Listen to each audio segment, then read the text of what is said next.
Nako, isa ito sa sign kung gaano nakakadesperado itong mga DDS.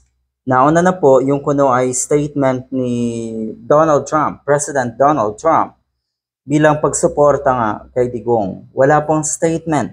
Kumakalat na yan sa social media, pero wala pong statement at walang pakialam si President Donald Trump kay Digong. Totoo na magkakilala sila. Matindi, ano?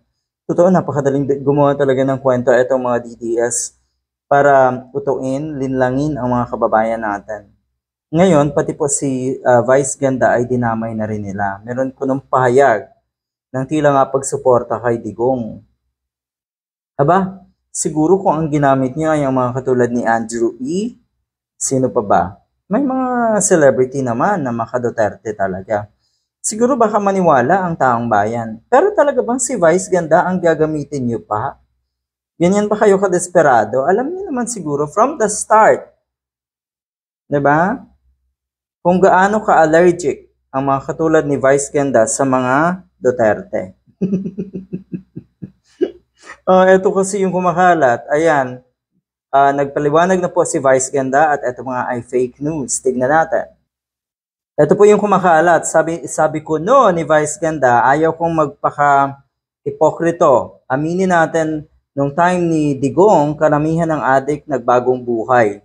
Karamihan sa kriminal, nag-uunahang sumuko dahil sa takot kay Duterte.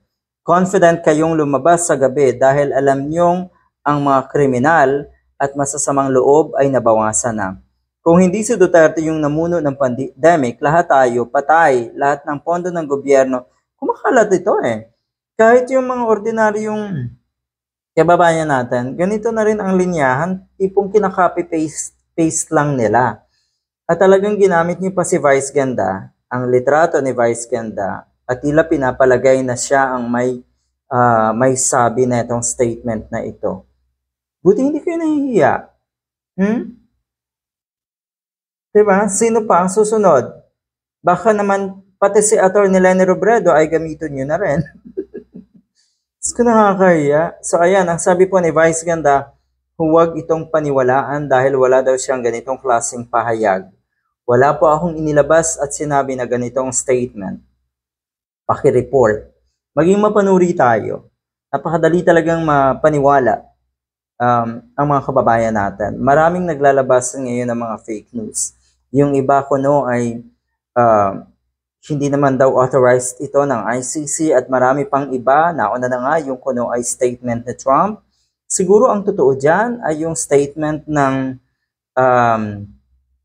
somebody from China, Chinese official, at hindi yan po bago. Pero wala namang something na pwedeng ika-alarma doon sa statement na iyon ng isang Chinese official. Kasi ang sabi dito, meron atang lumilitaw na ganong statement coming from a Chinese official. China to the rescue on Digong. Malabo yan. Kasi ang sinasabi doon, wag daw sanang maging double standard ang ICC at sana daw ay hindi or iwasang mapoliticize etong pagkakaresto na ito kay Digong. Walang laman. Good luck.